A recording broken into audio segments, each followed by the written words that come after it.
हाँ जी, हमारी बात चल रही है सातवें अधिकार की भूमिका, हम समझ रहे हैं। सातवें अधिकार की विषय वस्तु क्या है, सातवें अधिकार में किस संबंध में चर्चा की गई है। तो सातवें अधिकार में आश्रव तत्व की चर्चा की है, जहां पर पुण्य आश्रव और पाप आश्रव दोनों ही समान है यह बताया गया है।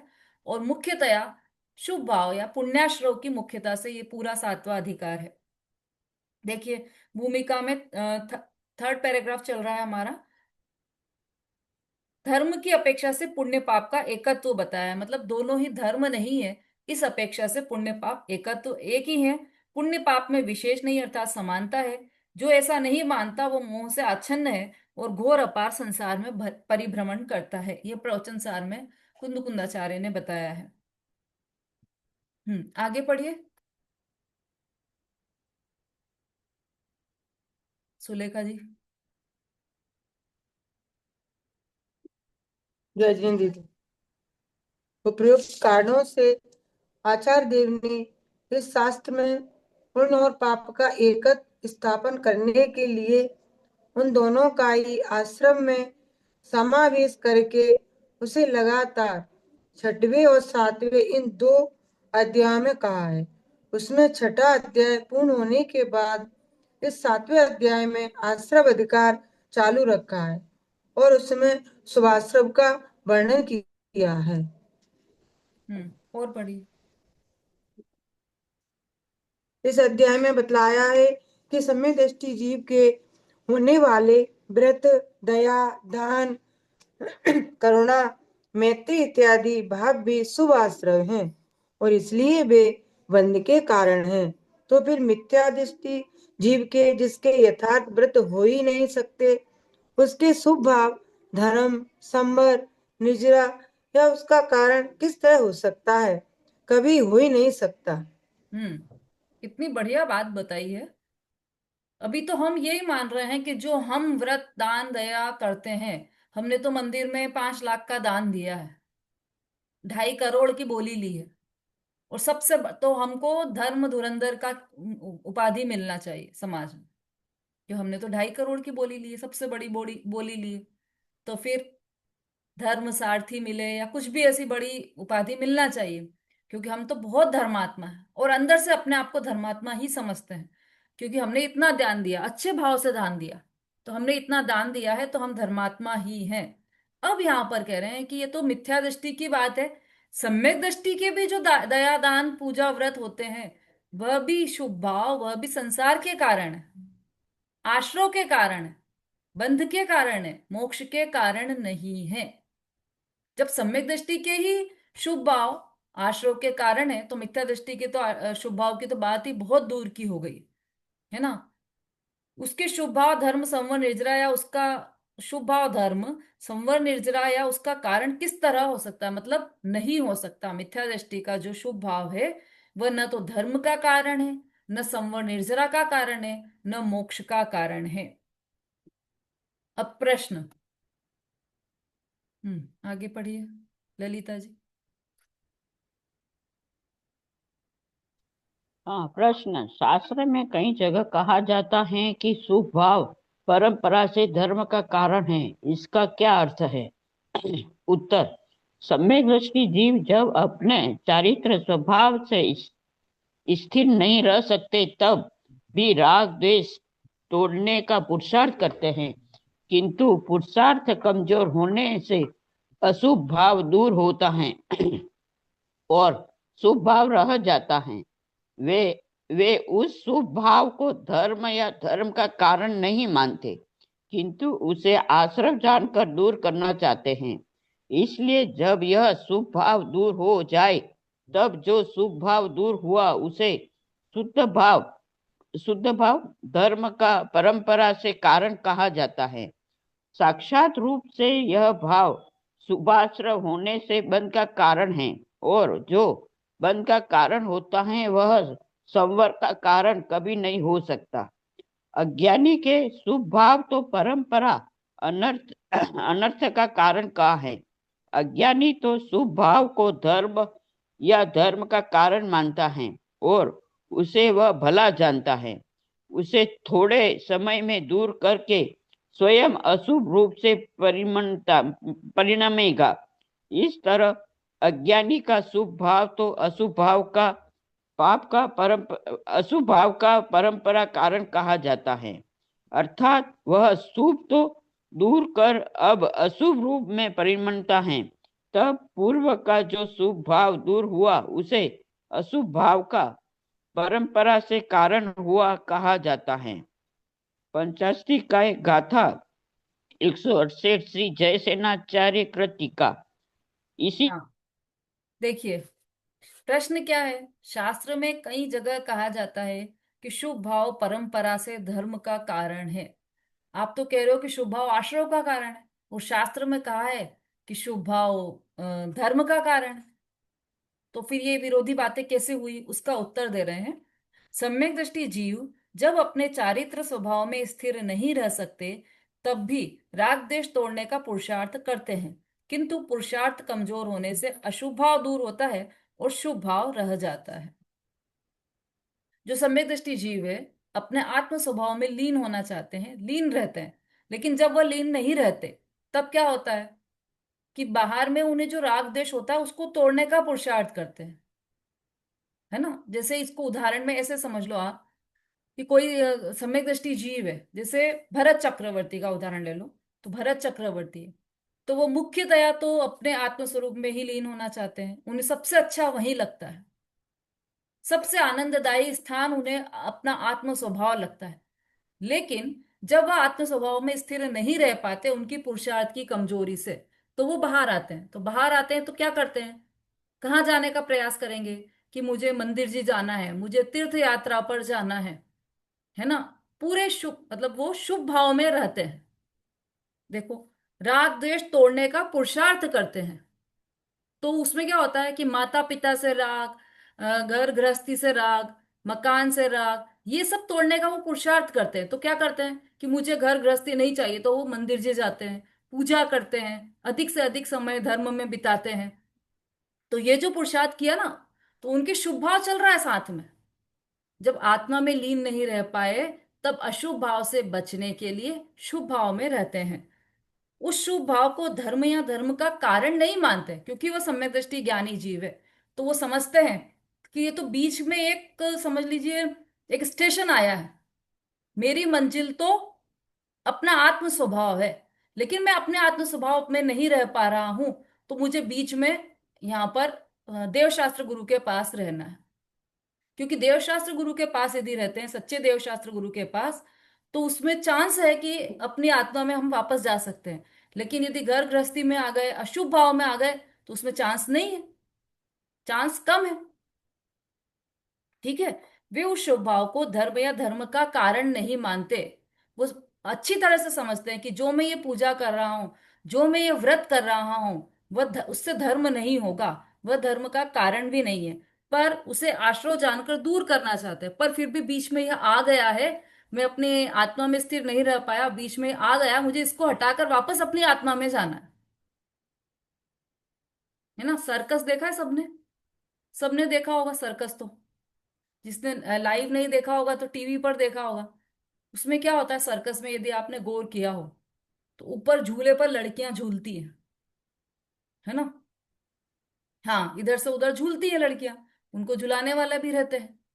अब वो उसी झूले पर झूलते हुए सारी एक्शंस करती है। वो पूरे उल्टी हो जाएंगे, पूरे हाथ पैर पूरे छोड़कर, पूरे खोलकर ताली भी बजाते हैं वो आराम से, और झूलते जाते हैं, झूलना रुकता नहीं है, झूलते जाते हैं, है ना। तो उस पर, उस झूले पर झूलने के लिए कितनी प्रैक्टिस की होगी उन्होंने, कि दिन रात प्रैक्टिस उसी की चलती होगी उनकी, तो खूब प्रैक्टिस की होगी उन्होंने, तब जाके तो इतने एक्सपर्ट हुए कि उस झूले पर झूल सके।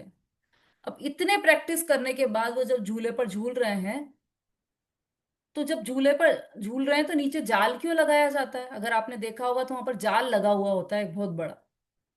क्यों जाल लगाया जाता है वहां पर? जो जोकर होता है ना, जोकर, उसको वो तो जाल पे ही गिरता है। वो वही जाल, वो जाल लगाया ही क्यों जाता है? वह इसलिए लगाया जाता है कि यदि बाय चांस झूला झूलते झूलते कोई लड़की गिर जाए, तो वो जमीन पर नहीं गिरे, जाल पर ही गिरे। यदि गिर जाए तो जमीन पर ना गिरे, जाल पर ही गिरे। और यदि कोई ऐसी लड़की आए कि वो जान करके झूले पे से बार बार गिरे, जाल पर गिरते जाए, तो वो उसको हम क्या समझेंगे कि इसने प्रैक्टिस ही नहीं की, इसको आता ही नहीं है ना, हमें समझ पता चल जाएगा क्योंकि ये बार बार जाल पर गिरना है। पर ऐसी कोई भी लड़की समझदार होगी तो वह जान करके जाल पर नहीं गिरेगी, वह झूले पर ही झूलती रहेगी। लेकिन यदि बाय चांस गिरे तो वह जाल पर ही गिरे। इस पूरी स्थिति में ज्ञानी और अज्ञानी को समझ लेना। जो ज्ञानी जीव है वो क्या करते हैं, अपने आत्म स्वभाव में स्थिर है, अपने आत्म स्वभाव के झूले में झूलते हैं। लेकिन यदि वह नहीं झूल पा रहे हैं तो नीचे गिरे हैं तो कहां पर गिरेंगे, जमीन पर नहीं, शुभ भाव के जाल पर गिरेंगे। अशुभ भाव में नहीं गिरेंगे, शुभ भाव रूपी जाल में गिरेंगे। घर गृहस्थी के राग से बचेंगे और सच्चे देव शास्त्र गुरु जिन धर्म के प्रति राग में रहेंगे। लेकिन उस समय जब वो जाल पर गिरते हैं तो वो ऐसा नहीं समझते, कह रहे देखो, बहादुरी नहीं दिखाते, कह रहे देखो मैं तो जाल पर गिर गई। कोई भी ऐसा देखा सर्कस में, जो लड़की जाल पर गिर जाए और कहे कि अरे वाह देखो, देखिए देखिए मैं तो जाल पर गिर गई, वो बहुत खुश हो। बल्कि वो दुखी रहती है और वापस पुरुषार्थ क्या करती है कि जल्दी से मैं वापस ऊपर जाऊं, झूले में झूलूं। इसी तरह से ज्ञानी जीव शुभ भाव में रहते हुए भी, जाल पर रहते हुए भी, अंदर में ये लगता अरे तो गलती से मैं गिर गया शुभ भाव से, क्योंकि धर्म नहीं है, ये मेरा सच्चा कार्य नहीं है। मेरा सच्चा कार्य तो ऊपर झूला झूलना है, आत्म स्वभाव में स्थिर रहना है। मैं तो वापस जाता हूं अपने आत्म स्वभाव की ओर। जितनी देर भी वो शुभ भाव में रहेंगे, देव शास्त्र गुरु के समीप रहेंगे, उनको एक ललक बनी रहती है कि मुझे अपने आत्म स्वभाव में जाना है। यह ज्ञानी की निशानी है, यही यहां पर कह रहे हैं। तो अब क्या हुआ कि वो जो शुभ भाव को परंपरा से धर्म का कारण कहा था, तो वो क्यों कहा कि जब वह शुभ भाव दूर हो जाए, तब जो शुभ भाव दूर हुआ उसे शुद्ध भाव का परंपरा से कारण कहा जाता है। कि भाई जो जाल लगाया है उससे चढ़कर फटाफट से वापस ऊपर आ जाएंगे, तो परंपरा से ऐसा कारण कहा जाता है। साक्षात रूप से वह भाव शुभाश्रय होने से बंध का कारण है। जो बंध का कारण है वो मुक्ति का कारण नहीं हो सकता, और वह संवर का कारण कभी नहीं हो सकता। अज्ञानी के शुभ भाव को परंपरा अनर्थ का कारण कहा है, बोलो। जो ज्ञानी का शुभ भाव है उसको परंपरा से मोक्ष का कारण कहा है, अज्ञानी का जो शुभ भाव है उसे परंपरा से अनर्थ का कारण कहा है। जय सेनाचार्य ने पंचास्ति काव्य में। अज्ञानी तो शुभ भाव को धर्म या धर्म का कारण मानता है, ये है अनर्थ का कारण क्यों का।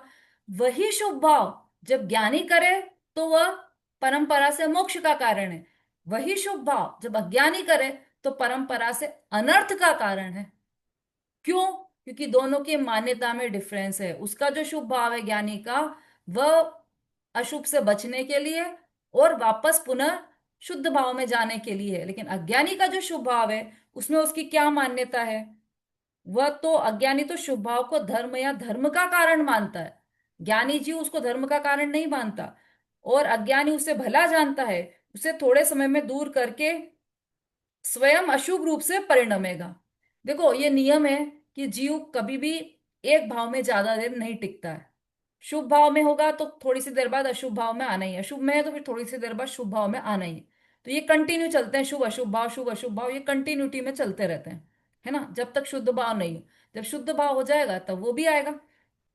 तो जब अज्ञानी है तो उसके तो शुद्ध भाव प्रकट हुआ नहीं है, उसके तो दो ही भाव चलेंगे, शुभ भाव या अशुभ भाव। शुभ भाव में गया और उसको ही धर्म माना, तो इसका मतलब वह फिर से अशुभ भाव में आएगा और वह उसके अनर्थ का कारण हो जाएगा। इस तरह अज्ञानी का शुभ भाव तो अशुभ भाव का पाप का कारण, परंपरा कारण कहा जाता है, क्योंकि थोड़े समय में दूर करके वापस अशुभ में चला जाएगा।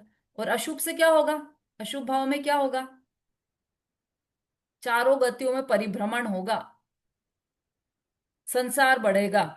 तो उससे क्या हुआ कि अनर्थ हो गया, वो घूम फिर कर फिर कहाँ चला जाएगा, निगोद में चला जाएगा। तहते चय थावर तन धरे, यो परिवर्तन पूरे करे, वापस स्थावर जीव में, स्थावर की पर्याय में आ जाएगा। और फिर वही संसार परिभ्रमण, मनुष्य में जन्मा, वहां मृत्यु हुई, फिर वहां से अ, तिरंच में जन्मा, वहां से मृत्यु हुई, नरक में गया, वहां पे इतने कष्ट झेले, वहां मृत्यु हुई, निगोद में चला गया। इस तरह से संसार परिभ्रमण करता रहेगा। किस कारण, सिर्फ इसलिए क्योंकि उसने शुभ भाव को धर्म का कारण मान लिया। वो तो और शुभ भाव में ज्यादा देर टिक नहीं पाया, वहां से अशुभ भाव में आ गया, और उससे उससे जो बंद हुआ, आश्रय हुआ, उसके कारण वह चतुर्गति परिभ्रमण करता रहा। अर्थात वह शुभ को दूर कर जब अशुभ रूप से परिणमता है, तब पूर्व का जो शुभ भाव दूर हुआ, उसे अशुभ भाव का परंपरा से कारण हुआ कहा जाता है। हाँ, शुभ भाव हो गया ना, तो अब शुभ भाव हुआ है क्या? अज्ञानी का जो शुभ भाव है, वो परंपरा से अनर्थ का कारण कैसा है, कैसे है?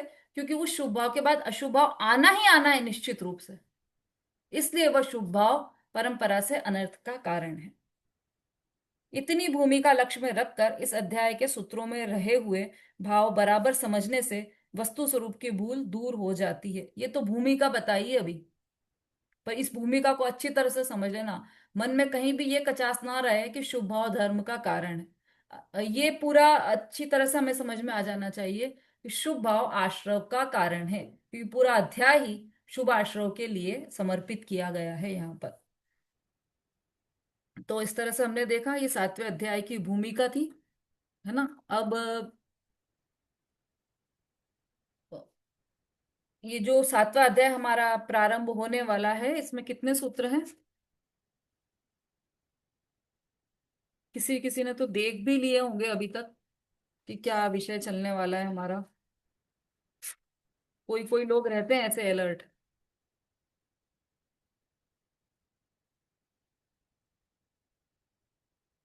39 सूत्र है ना इसमें,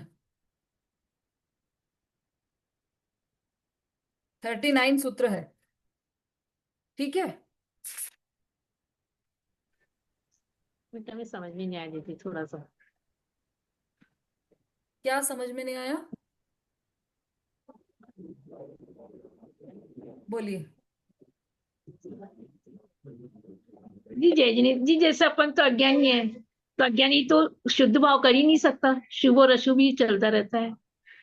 तो शुद्ध भाव कैसे होंगे? क्योंकि सम्यक दर्शन के वे तो अपन अज्ञानी है, और अज्ञानी के वे शुद्ध भाव हो नहीं सकते। तो फिर शुद्ध हम्म। भाव कैसे होंगे, ये बताइए आप थोड़ा। हाँ, बहुत अच्छा प्रश्न किया आपने। भाई हमारे तो शुभ भाव और अशुभ भाव दो ही हो रहे हैं, तो शुद्ध भाव कैसे होगा? और यदि हम शुभ भाव को भी बुरा आश्रव का कारण मान लेंगे, तो उसमें से भी चले जाएंगे, तो फिर तो हम अशुभ भाव में रह गए। तो फिर तो हम नरक निरोग निगोद गति में जाएंगे, फिर तो हमारी पक्की हो गई गति। या तो नरक में जाएंगे या निगोद में जाएंगे, है ना। देखो ऐसा है कि शुभ शुभ और अशुभ भाव चल रहे हैं क्योंकि हम अज्ञानी हैं। तो शुद्ध भाव प्रकट हो सकता है या नहीं हो सकता?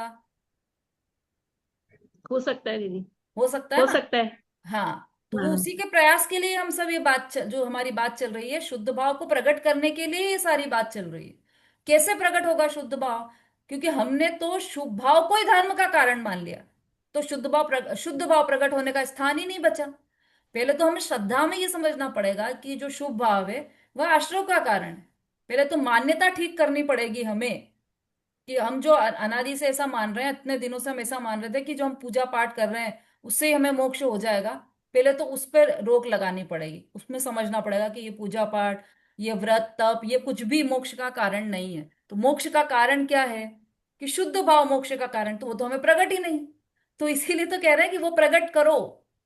शुद्ध भाव प्रकट करने का हमारा लक्ष्य होना चाहिए, वही धर्म का कारण है। पहले ये मान्यता एकदम पक्की हो जाना चाहिए, है ना, तो शुद्ध भाव भी प्रकट हो जाएगा। पर दीदी सम्यक दर्शन के बिगड़ नहीं होगा ना, सम्यक दर्शन तो होगा जब भी तो शुद्ध भाव सम्यक प्रकट दर्शन ही होगा। शुद्ध भाव है, वही तो है शुद्ध भाव। शुद्ध भाव प्रकट हाँ। करना मतलब सम्यक दर्शन प्रकट करना, मतलब संवर प्रकट करना, एक ही बात है तीनों। आत्मानुभूति करना, शुद्धात्मानुभूति हाँ, करना, स्वानुभूति करना, सच्ची श्रद्धा करना, ये सब एक ही पर्यायवाची है। शुद्ध भाव प्रकट होना वही सम्यक दर्शन है। सम्यक दर्शन कोई अलग चीज नहीं है। सम्यक दर्शन अर्थात क्या? हाँ, सच्ची श्रद्धा। और ये अच्छी हमारी श्रद्धा। उल्टी श्रद्धा चल रही कि हमने शुभ भाव को मोक्ष का कारण मान रखा है। अब श्रद्धा हमारी सच्ची हो जाएगी, संवर तत्व के बारे में, आश्रव तत्व के बारे में सच्ची श्रद्धा हो जाएगी कि जो अशुभ भाव है वह तो है ही संसार का कारण, लेकिन जो शुभ भाव है वह भी संसार का कारण है। ऐसी सच्ची श्रद्धा हो जाएगी तो समझ लो आपने आश्रव तत्व का सही यथार्थ स्वरूप समझ लिया।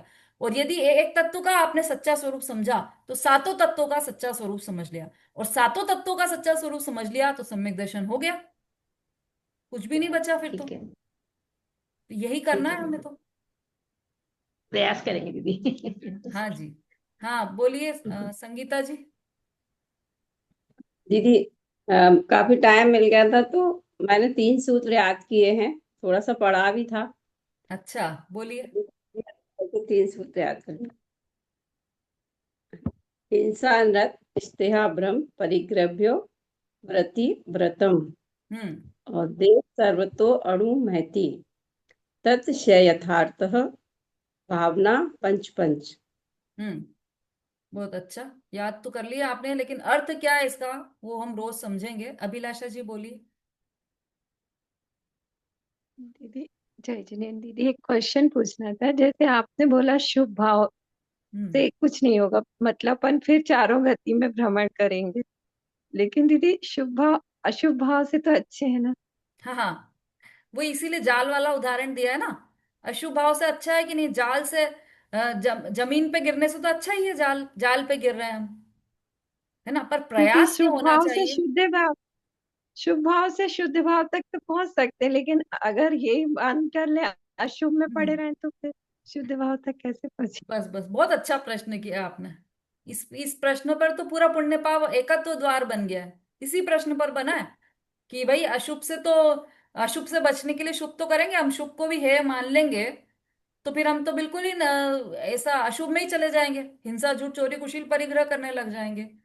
तो इसीलिए यहाँ पर ये कह रहे हैं कि उपदेश हमेशा ऊंचा चढ़ने के लिए दिया जाता है, एक बात। दूसरी बात कि कभी भी उपदेश में से छल ग्रहण ना करें। अब जैसे पहले भी उदाहरण दिया था, ये किसी बच्चे से कहा कि अरे तुम ये नीम के पत्ते क्यों खा रहे हो, इसमें तो जहर है, ये क्यों खा रहे हो? तो उसने कहा, क्या कहा? अरे तो क्या पत्थर खाऊं? किसी से ये कहा कि शुभ भाव मत करो, तो वो क्या कहेगा, अरे तो क्या अशुभ भाव करूं?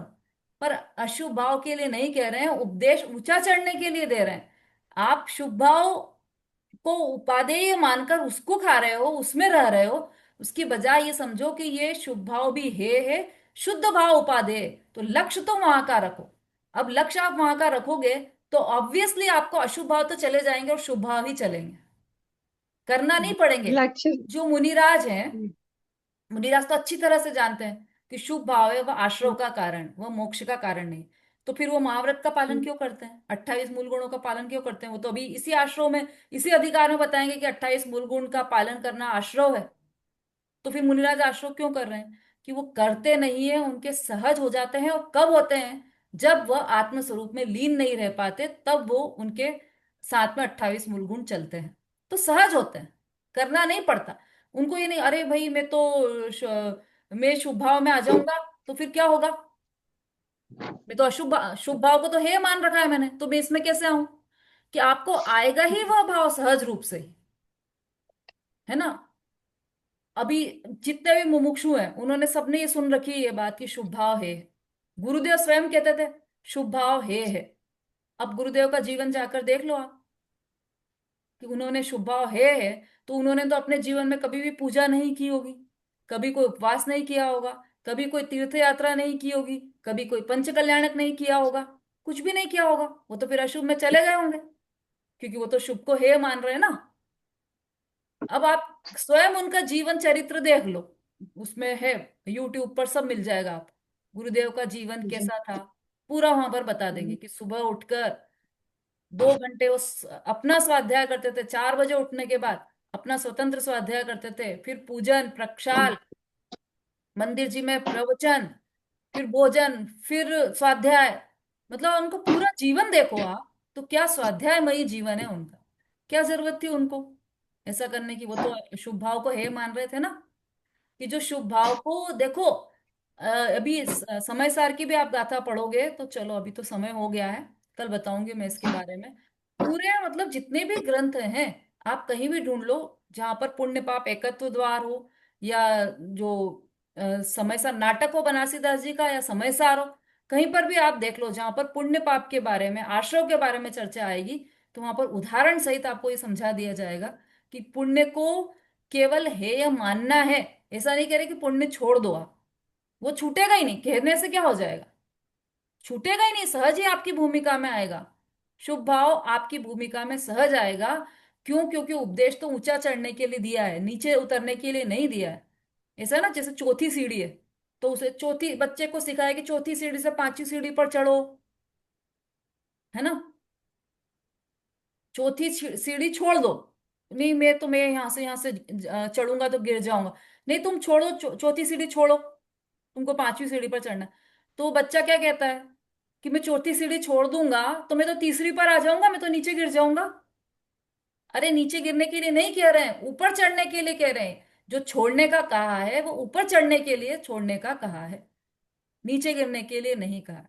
और करेंगे इस संबंध में चर्चा, अभी तो बहुत समय हो गया हमारा, है ना। चलिए आप लोग थोड़ा थोड़ा पढ़कर आइए, और जो नाटक समय सार है यदि उसके पद्य आप याद कर लेते हैं कोई भी, पुण्य पाप एकत्व द्वार के, तो आप बताइएगा, कक्षा में आपसे जरूर सुनेंगे हम। बहुत अच्छा और सुमधुर है वचन। जो लास्ट में हम जिनवाणी स्तुति करते हैं उसमें भी आप उन पद्यों को ले सकते हैं, गाकर सुना सकते हैं।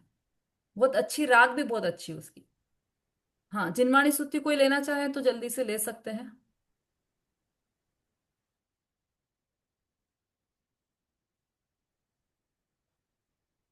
चलिए, अच्छी अच्छी जिनवाणी स्तुति आप लोग तैयार करके आया कीजिए, क्योंकि अब ये इस अधिकार में मुनिराज की भी चर्चा आएगी, श्रावक की भी चर्चा आएगी।